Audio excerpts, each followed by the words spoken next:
Hey, everybody, and welcome back to another coach's interview here on Pregame Chat. Today, we are joined by El Dorado coach Stephen Jones. How are you, Coach? I'm doing great. How are you? Doing well. Glad to have you on again. Thanks for taking the time to visit with us. I know it was rather short notice, but appreciate it. I know you're a busy guy. Yes, sir. Glad to be on. Thank you. We're going to talk today a little bit about your team and the current game that's pending. That's right in your front windshield, as they say. You're looking at Marion. But before we get there, let's talk a bit about the team makeup. I know you guys have had some success recently, conference and state championship last year. However, from what I recall, there's only about 7 players coming back that were starters for that team. So talk about that and how you're going to fill those gaps. Yeah, we have a bunch of new players out there this season, but I'm excited about the group that we have.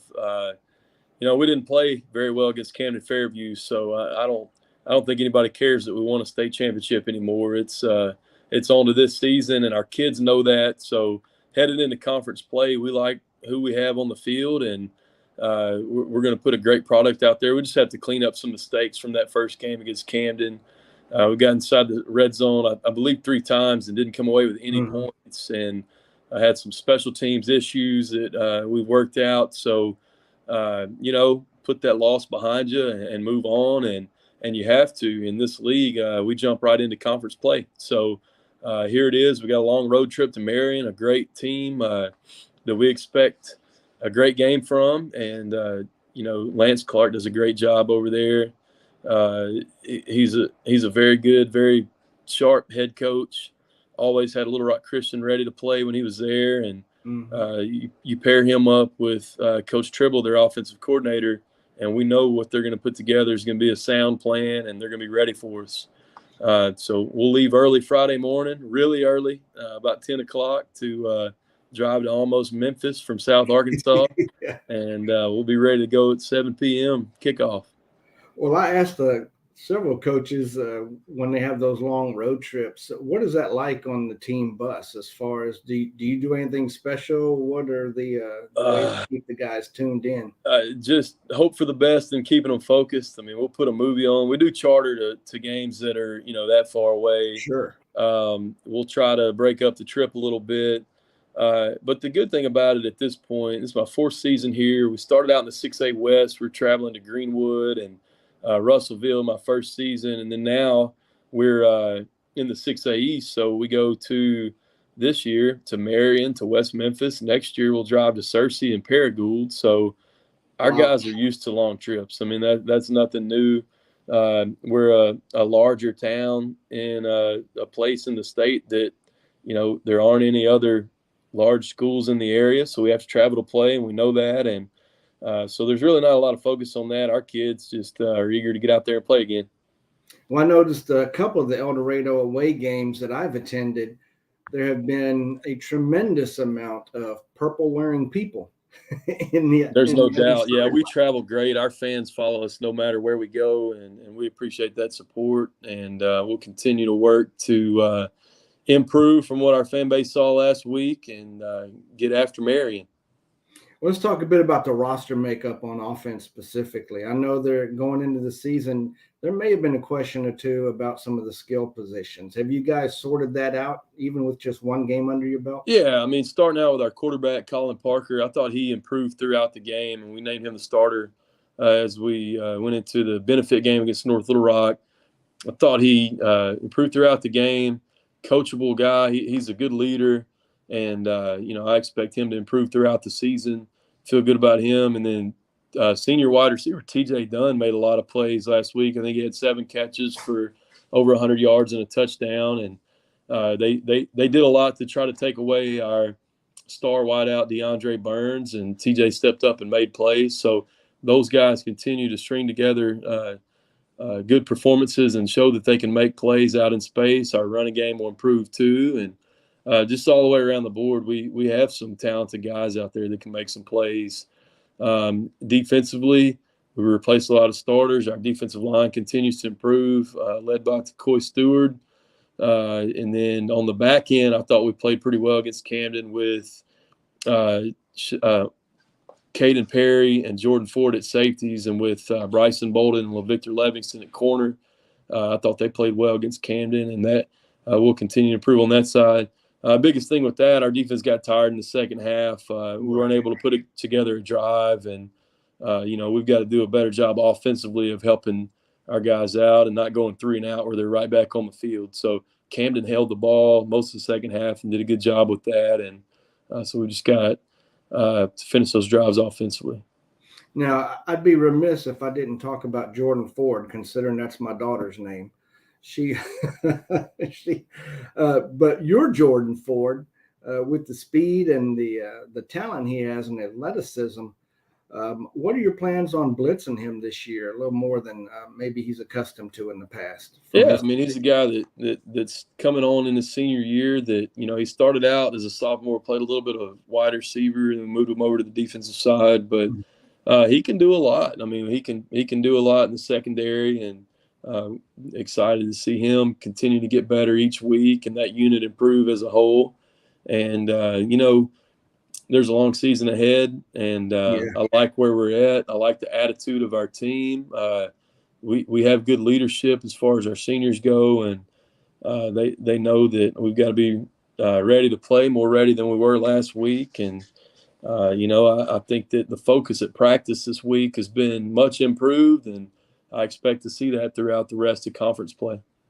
With Burns being the other guy I'd like to talk about, he has got an appropriate name considering the speed that young man has. What are his chances or the outlook of getting some running back time?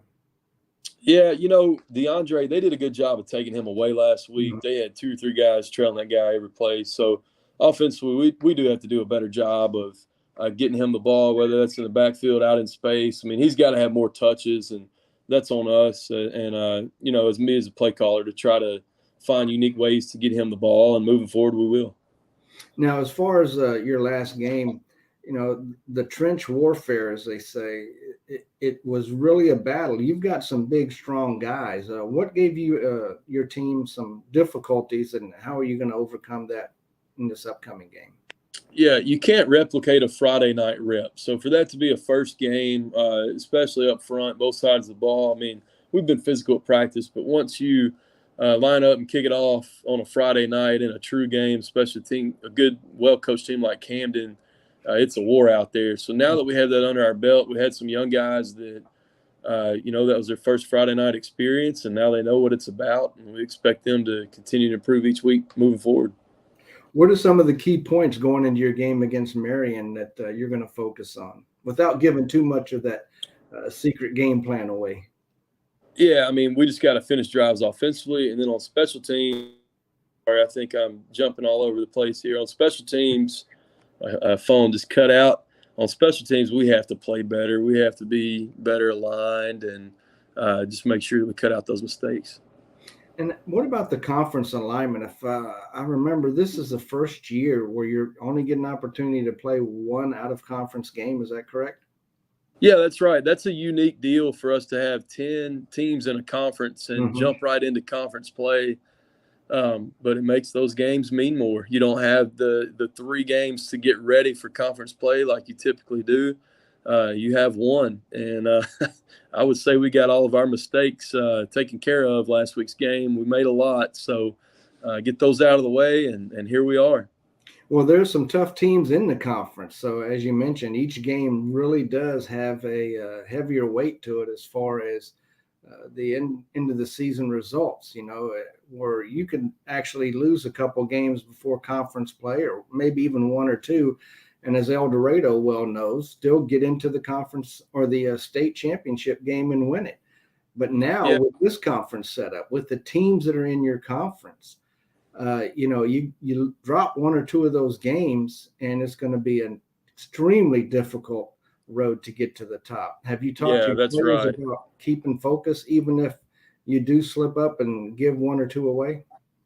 Yeah, I mean, it's a numbers thing this year. We have less teams that are going to make the playoffs from the conference. I mean, as far as the percentage of teams that go. So, we cannot take a week off. And, I mean, we preach that every Friday anyway. So now it's it's a big deal each week to play a conference opponent and some very well coached teams going down the stretch.